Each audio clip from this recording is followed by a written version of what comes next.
बिस्मिल्लाहिर्रहमानिर्रहीम। अस्सलाम वालेकुम। आपका दोस्त सलमान हैदर। दुआ है परवरदिगार से कि उसने आपको और आपके अहले खाना को अपनी हिफ्ज़ मान में रखा हुआ। एक तरफ तो इमरान खान साहब बड़े मासूमाना सवाल वज़ीर-ए-आज़म पाकिस्तान शहबाज शरीफ साहब से कर रहे हैं। ये कहते हो कि क्या मुझे इजाज़त है कि मेरे पर 2 कातलाना हमले हो चुके हैं तो मैं FIR के जो नाम है वो अपनी मर्ज़ी से नामज़द कर सकूँ। बहुत मासूमाना सवाल थे। एक बार फिर पब्लिक के सामने ज़रा इमरान खान साहब कह रहे थे कि क्या जिन पे मुझे शक है प्राइम मिनिस्टर ऑफ पाकिस्तान बताएंगे कि मैंने उनका नाम लेना है कि नहीं लेना है FIRs के ऊपर। बहरहाल शहबाज शरीफ साहब को उन्होंने मुख्तसर से एक ट्वीट के अंदर बहुत तगड़ा और तासुर अंगेज़ उन्होंने जवाब दिया। मगर मैं आज की समात पे समात के में क्या हुआ वो तो खैर बात करूँगा, लेकिन मैंने कुछ दीगर चीज़ें अगर आपसे बात नहीं की तो मज़ा ही नहीं आना ना कि हम क्या कर रहे हैं। तो सुप्रीम कोर्ट की ये हेयरिंग थी आज की, और उसमें पंजाब असम्बली का भी जिक्र आ गया, उसमें लाहौर हाई कोर्ट का भी जिक्र आ गया, तो काफ़ी चीज़ें थी। और पता चल गया कि हुकूमत जो बयानिया कैरी करने की कोशिश कर रही है, जो बिक ही नहीं रहा, 2 टके का भी नहीं बिक रहा, वो है ही 2 नंबर बयानिया। वो सिर्फ झूठ है। ये बाहर आके कुछ कहते हैं, जब अदालत के सामने इनकी कांपे टांग रही होती हैं, ये बाहर कहते हैं कि हम रिकॉर्ड नहीं देंगे पार्लियामेंट के इजलास का, असम्बली की कार्रवाई को, स्पेशली प्रोसीजरल बिल के हवाले से जो सुप्रीम कोर्ट के पर काटने की और हमला करने की जो उन्होंने कोशिश की थी।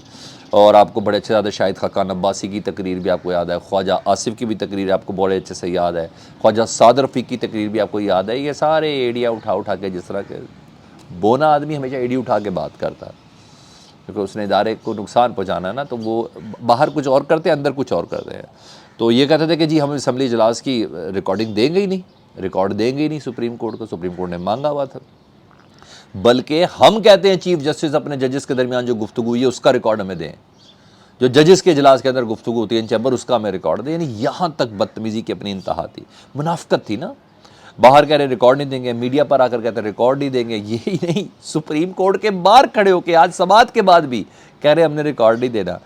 एन उस वक्त जब सुप्रीम कोर्ट में ये सब बातें हो रही थी, तो आपको मैंने सारे रेफरेंस तो बता दी कि कौन कौन है, मगर हुकूमती असल नुमाइंदा जो है ना, जो अदालत के सामने पेश होता है, उसका नाम होता है अटॉर्नी जनरल ऑफ पाकिस्तान।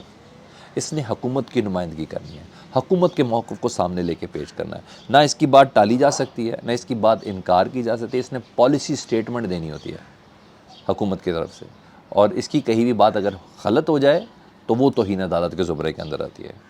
तो जो हुकूमत का नुमाइंदा ना, अटॉर्नी जनरल जब आज पेश हुए सुप्रीम कोर्ट में, जाते ही सुप्रीम कोर्ट के जजेस ने कहा किधर रिकॉर्ड, बताओ भाई किधर रिकॉर्ड। उन्होंने फ़ौरन कहा कि प्रोसेस शुरू हो चुका है और तवक्को है कि कल तक पार्लिमानी कार्रवाई का रिकॉर्ड सारा मिल जाएगा, जिसमें हमने आपके ख़िलाफ़ जो बिल बनाए हैं, आपके इस्तेहकाक के खिलाफ, आपके दायराकार के ऊपर स्पीकर से मैंने बाज़ाब्ता भी बात की है, गैर रस्मी राब्ता भी किया है, तो रिकॉर्ड जैसे ही मिलेगा कल आपको दे देंगे। अच्छा, हैरानगी ये है कि जिस वक्त attorney general Pakistan supreme court के सामने ये बयान दे रहे थे, एन उसी वक्त TV वालों को कह दिया असम्बली के टिकर चला दें, और असम्बली से ये टिकर हुआ फिर चले कि ये रिकॉर्ड हम नहीं देंगे। अच्छा भाई, तुम्हारी वो बात मानूँ जो अदालत के सामने करे, वो मानूँ। इंतहा हो गई 2 रुखे की, इंतहा हो गई। 2 मुँह वाला कौन होता है मुझे तो नहीं पता, लेकिन बहरहाल आप खुद ही अंदाज़ा लगा लें। तो पॉलिसी स्टेटमेंट दे रहा होता है अटॉर्नी जनरल, मगर मुझे समझ नहीं आई।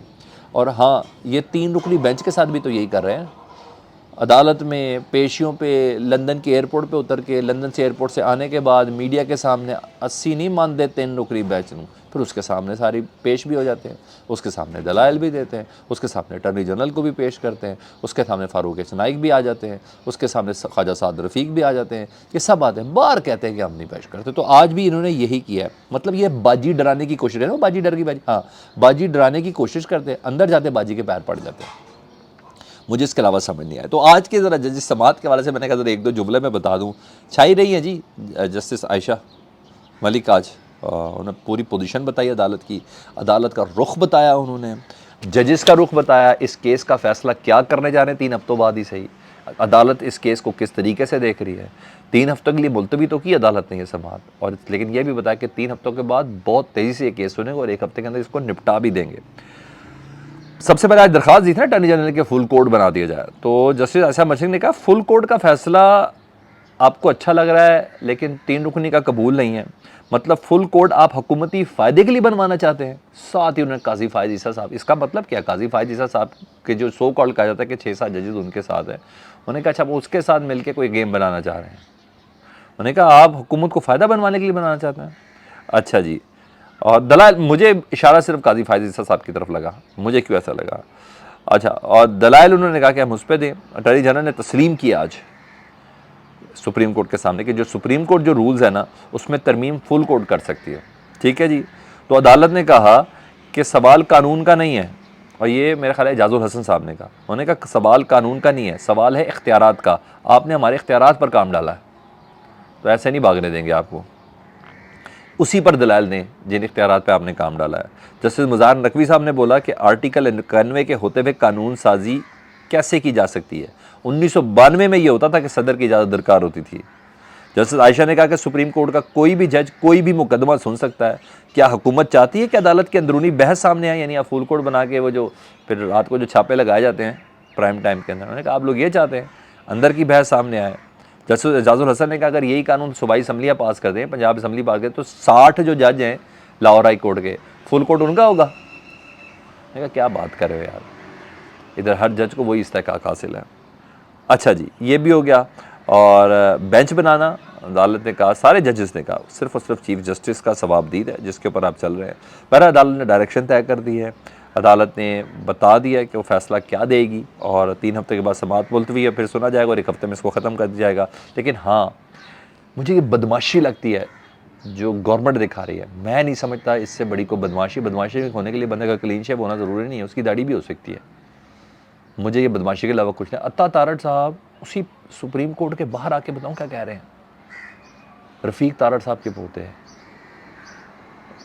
जी हाँ, मुशीर है दाखिला के अत्ता तारड़ साहब, वो धमकी दे रहे हैं सुप्रीम कोर्ट के बाहर खड़े होकर। उन्होंने कहा जी पार्लियामेंट 8 जजेस के खिलाफ रेफरेंस भेजने का सोच रही है, यानी ये जो 8 जज है ना इनके ऊपर भी पहले 3 जजेस इनको तकलीफ थी, अब सुप्रीम कोर्ट की अक्सरियत के ऊपर ये रेफरेंस भेजने की बात कर रहे हैं। उन्होंने कहा ये हम सोच रहे हैं। यार ऐसे दी जाती है धमकियाँ, मैं इसका क्या बोलूँ, ये बदमाशी है यार, ये गवर्नमेंट नहीं है, ये सिर्फ बदमाशी है तो ये दिखाने की कोशिश कर रहे हैं। करना इन्होंने कख भी नहीं है। अगर बातें करने से हुकूमतें कामयाब होती ना तो सबसे कामयाब हुकूमत यही होती, सबसे कामयाब हुकूमत ये होती, पर बातें थोड़ी, ऐसा थोड़ी है। अच्छा, ये भी एक बात तय थी कि साकिब निसार साहब को इन्होंने बुलवाना ही बुलवाना है पार्लियामेंट को स्पेशल कमेटी में। कोई ख्वाहिशात ऐसी है मियाँ मोहम्मद नवाज शरीफ साहब की। ख्वाजा आसिफ ने कहा सांस नहीं लूँगा, लंदन जाके भी यही बोलूँगा। असी सोच रहे हैं, क्योंकि समात ऐसी थी ना कि जिन जिन जजों ने फैसला किया है नवाज शरीफ साहब के केस में, उन तमाम को पार्लियामेंट बुलाना है, ये ख्वाजा आसिफ भी कह चुके हैं। तो ऐसा ही हुआ जी, पार्लियामेंट की खसूसी कमेटी कायम की गई सुप्रीम स्पीकर के कहने पर, और साबिक चीफ जस्टिस और उनके बेटे यानी साकिब निसार साहब और उनके बेटे को समन जारी कर दिया गया जी उस कॉल के सिलसिले में, और स्पीकर ने कमेटी बनाई थी और इसका बाकायदा इजलास कल होगा जी। ठीक है, समन कल का जारी किया गया, वो पेश होते नहीं होते, इट्स नज़र नहीं है, कल के मूड पे देखेंगे। लेकिन असलम भूतानी इसके चेयरमैन है और बाकी सारे रोहिल असगर साहब हो गए, बाकी जो जितने भी साकिब निसार के खून के प्यासे हैं ना वो सारी इस कमेटी के मेंबर हैं। और हाँ, असलम भूतानी साहब ने ये ज़रूर एहसान किया, उन्होंने कहा हम सफाई का पूरा मौका देंगे साकिब निसार साहब को। और कमेटी के पास पहली बार ये है कि इख्तियारात है कि पाकिस्तान की तमाम एजेंसी से ना कोई भी रिपोर्ट ले सकती है, किसी किस्म की मदद ले सकती है। मतलब साकिब निसार को मुकम्मल रोलने का इनका प्लान है, और जिस तरह नवाज शरीफ पेशिया भुगतते थे ना, अब इनका ये इस तरह का कोई प्लान है। तो पार्लियामेंट कमेटी बनाई भी इसलिए गई है, हालांकि, और ये भी एक टेक्निकल चीज़ सुन लें, पार्लियामेंट कमेटी क्यों बनाई गई है, ये केस FIA को भी दिया जा सकता था, ये केस किसी और एजेंसी को भी दिया जा सकता था। क्योंकि FIA होता है ना तो अदालत में चैलेंज हो जाता, कोई और कमेटी होती तो चेंज होती। पार्लियामेंट की कमेटी जो है ना वो सुप्रीम कोर्ट में चैलेंज होती, इनको ये गुमान है। ठीक है, और मेरे भी थोड़ा सा जितना है कि हाँ, पार्लिमानी कमेटी सुप्रीम कोर्ट के अंदर चैलेंज नहीं होती, मगर मकसद जलील करना है ना उनको। और अगर सुप्रीम कोर्ट में चैलेंज हो जाए सुप्रीम कोर्ट कर ले, फिर ये कहेंगे ओहो सुप्रीम कोर्ट ने पार्लियामेंट के ऊपर हमला कर दिया।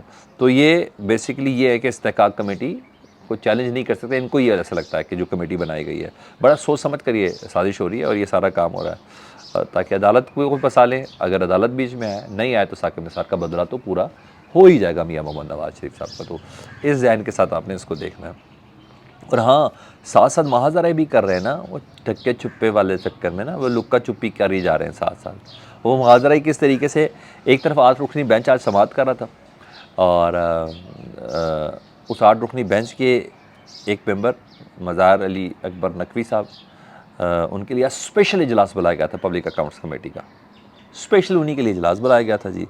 और आज ही जस्टिस मज़ार अली नकवी साहब का मामला टेकअप किया है, उनके असासों से मुतलिक, उनके फैमिली असासों से मुतलिक। चेयरमैन FBR को नोटिस भेज दिया गया जी, टैक्स रिटर्न दिए जाएँ उनके सारे के सारे, उनके असासों की जस्टिस मज़ार अली नकवी की मुकम्मल ख़रीद की तफसील, उनकी ख़रीद व फ़रोख्त की पूरी तफसील दी जाए। हालांकि इस कमेटी के जो मेंबर हैं ना, वो है मोहसिन अज़ीज़ साहब, सेनेटर हैं, PTI से इनका ताल्लुक़ है। उन्होंने कहा है कि कमेटी का ये इस्तेहकाक नहीं है, ये इस्तेहकाक कमेटी का नहीं है और ये सुप्रीम जुडिशल काउंसिल का है, वो कर सकती है, इसको टेकअप कर सकती है। उन्होंने कहा नहीं, हमने इसको कर नहीं करना। हालांकि पता है कि जजिस के ख़िलाफ़ ऐसे बात पार्लियामेंट नहीं हो सकती, लेकिन बहरहाल मैंने बोला मकसद बड़े नेक हैं इनके, तो देखें ये एक रहते हैं कि नहीं रहते, मुझे नहीं लगता। अपना बहुत ख्याल रखें। अल्लाहुम्मा सल्ली अला मुहम्मद व आले मुहम्मद।